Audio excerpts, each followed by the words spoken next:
Hello Internet, my name is Josh Gaio, and here's the deal. Life doesn't always work out how you think it might. And sometimes that's a good thing. Sometimes, not so much. The story I'm about to tell you is a mix of both of those things. A story about my life so far and the ups and downs within. In order to tell you that story, first I have to take you back to 2015. In the summer of 2015, my father was diagnosed with terminal stage 4 hepatic cancer. In normal talk, his liver was riddled with tumors and his days were numbered. The prognosis was something like 6 months, but my father was always a stubborn man, so he lived 2 more years instead. Going into my senior year of high school, my world was flipped upside down. It's a strange thing to experience, living with a man who's slowly fading away. People often say that tragedy strikes, but in reality, this tragedy was nothing like a strike. A strike is quick. Brutal and painful, yes, but quick nonetheless. And this was slow. This was like being in an airtight room where you're slowly running out of oxygen, but you don't even notice until the next thing you know, you're unconscious. The slow decay over time just became a new normal, and watching my father rot on the couch became just the same as doing a load of laundry. It was mundane even. It was just as boring as it was tragic, and for the remainder of my senior year, that was life. Slow, boring, and tragic. 2016 was, in many ways, a very big turning point for me. My father's decline was quickening slowly but surely, and I graduated and deferred my entry to the Berklee College of Music at Boston. And the plan that I had for myself so far involved me moving far, far away to play guitar and study music in a city where it actually snowed on Christmas, where the leaves changed into vibrant seas of oranges and reds in September, and most importantly, a place where no one knew my name or expected me to do anything other than play guitar and sing songs. I had daydream after daydream of walking around Boston with a cup of coffee, getting lost somewhere in the autumn cityscape, my headphones in, listening to whatever seemed to fit the mood. And I held on to that dream for dear life. It became such a vivid reality for me that in a way, it was a part of me. And when I sat at home bored out of my mind or feeling down in the dumps, I would picture it and carry on through another day. My deferral year was spent driving my father around from procedure to procedure, hospital to hospital, depressive episode after depressive episode, lots of crying, screaming and yelling, literally pulling my hair out to the point where I had to shave my head, a series of sleepless nights driving myself crazy about when my father would die and whether I would be happy or sad or just relieved that it was all over when he did. What life after his death would be like, bad decision after bad decision, an addiction to cigarettes, a lot of depressing music, and more close calls for months on end until I realized that I was completely and utterly broken. I was so exhausted that I couldn't keep my thoughts straight, and I slept through every alarm I ever set, and any dream I had to go anywhere or do anything was ultimately worthless. In the middle of this spiral, whether it be by chance, happenstance, coincidence, or most likely the will of God himself, I stumbled into a church.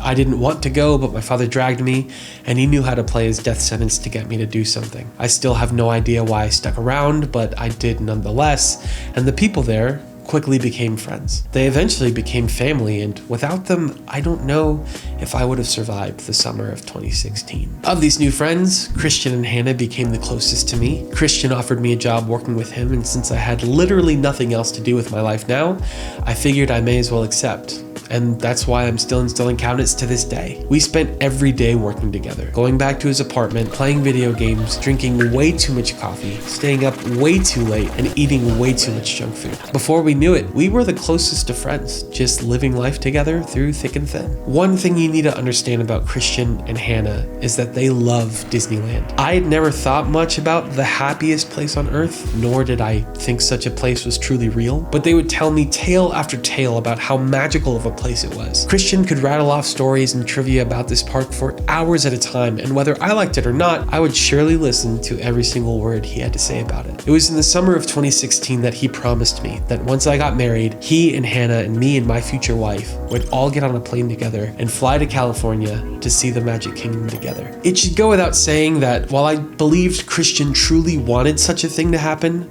I just as truly believed that it wouldn't. After all, my experience so far in life concluded to me that those sorts of wishes, those sorts of dreams, they just weren't worth investing in. It was far safer to just cut your losses than to get your hopes up. 2016 came and went, and suddenly it was the summer of 2017. My college deferral turned into a decline. I kept going to church. My father finally died. I got into photography and videography. Christian got a new job working for a cabinet company. I got a job flipping houses. I bought a 1977 El Camino. That was a nightmare. Then I got a job at the same cabinet company Christian did. I got into a relationship with a girl. Then it was 2018. I got laid off. I did some more house flipping. I bought a 1995 Jeep Cherokee. I went through a breakup that was definitely necessary. I got a job digging ditches. 2019 started. I saw mountains for the first time. I met a different girl that was actually really good for me. She moved to Texas. We laughed, we fought, we cried. I took her to the drive-in. We started dating. I moved out. Things got really serious between her and I. I got a new job doing different cabinet stuff. 2020 started. I moved again. I saved up money. I bought her a ring. We went to Colorado to ask for her parents' blessing. They all agreed. We all love each other very much. I proposed on the 4th of July. She said yes. We did premarital counseling. We planned a wedding. We found an apartment. We decided that we couldn't wait until the wedding and got married early. We had to cancel the wedding due to COVID. We went on our honeymoon. 2021 started. I started a vlog. I swear I'm going to upload regularly, but I don't. And now that I'm married, Christian and Hannah bring up Disney again.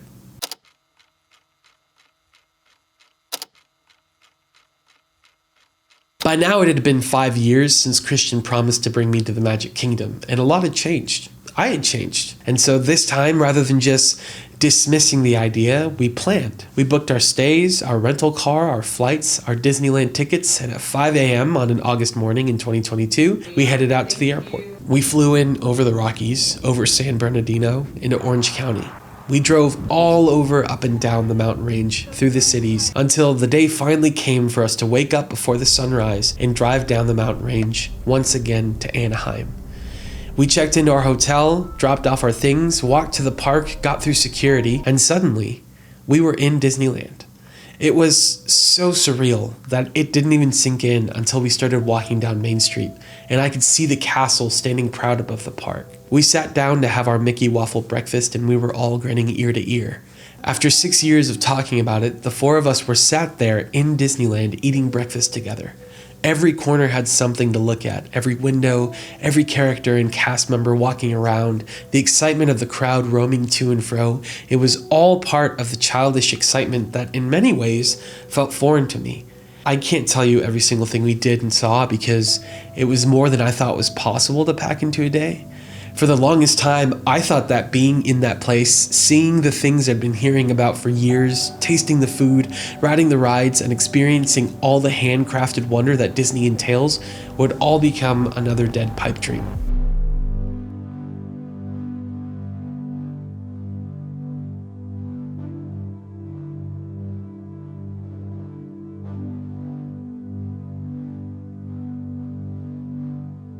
I mean, the only time I ever thought about going to Disney was when I was a kid. There was an advertisement about two young brothers in which the older brother was going to Disney World with his younger brother who had never been. And he's teaching him what to expect and how to pace himself. And I only saw that commercial because it was on a Lion King VHS tape that was given to us by someone else. Growing up, I knew even when I was 4 that those sorts of trips were for people in a very different financial bracket that I was not a part of. And that was pretty much the only time I ever thought about traveling to a Disney park until I met Christian. I mean, so much of what I had experienced in life up to this point was disappointment. It's not that my life has been terrible, but sometimes it's really hard to see the wonder and beauty of the life that you have when you feel as though the letdowns outweigh the good stuff. I mean, yes, I have a beautiful wife, a cute apartment, several memories and pictures that I'm quite fond of, but I also have bad stuff, bad memories, stuff that didn't work out. That 1977 El Camino that I thought I'd be driving around in never ran right. My dreams of leaving Texas never came true. All the classes I was going to take at Boston were never taken. I don't live somewhere where it snows on Christmas and the leaves don't change color here until mid-October on a good year. I hate hot weather. I love mountains, which there are none of in Texas. My dad died, and I'm not a touring musician. I install cabinets for a living.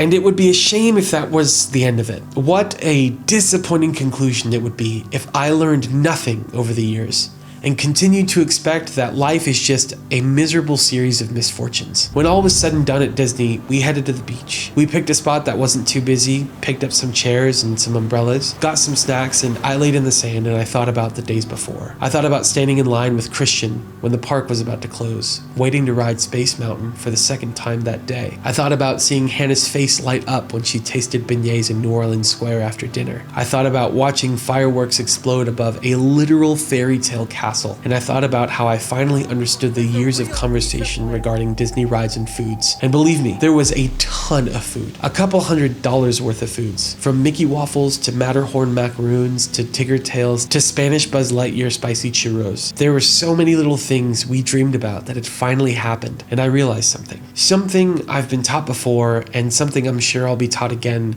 because sometimes you just need to be reminded. You always think that you won't forget it, and you always think this time it'll stick, and it never does.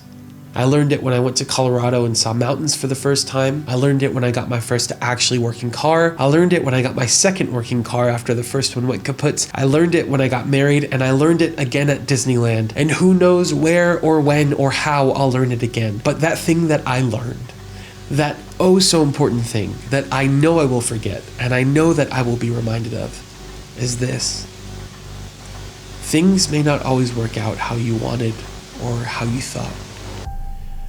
All your dreams may not come true, and everything you want to happen probably won't all happen. But, and this is the important part, some of it will.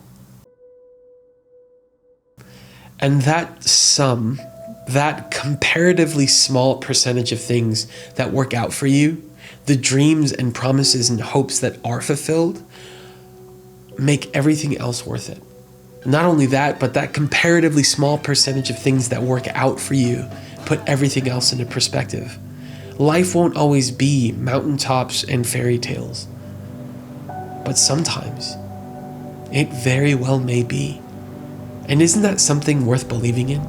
Isn't that something worth hoping for? When you don't know what the next fairy tale or mountain ridge will be, isn't it worth it to take comfort in the fact that more likely than not, there will be at least one more? I laid on that beach remembering all the times Christian and Hannah told me about Disney and all the times I thought that it would never happen. And I reconciled that I was wrong. Dreams do come true. Not all of them, but enough of them to make it worth it. The bad memories may outweigh the good ones in occurrence, but they don't outweigh them in value. I'll leave you with this. There's an old proverb in the Bible, Proverbs 13:12, that says, "Hope deferred makes the heart sick, but a dream fulfilled is a tree of life." Hopelessness is a sickness, a debilitating sickness, and I don't need all my dreams to come true, although that would be nice. I just need to hope in something, in better days ahead, in new memories and experiences to be had. I have to be confident that there is still good stuff left for me on this earth, because forgetting that is crippling. So look forward to something. You don't have to know what it is or what it's going to look like, just that there is something there. It doesn't have to be on a calendar or on an itinerary. You don't have to excitedly count down the days, because for all you know, tomorrow may be the best day of your life. And sure, you may think it's stupid to be confident that there are good things out there waiting to happen. But I'd argue that it's just as stupid to be confident that there are bad things out there waiting to happen to you too. The truth is, I can't definitively prove that my existence is going to be wonderful or terrible. But if my life is going to be this waiting game of sorts, I may as well wait for a fairy tale.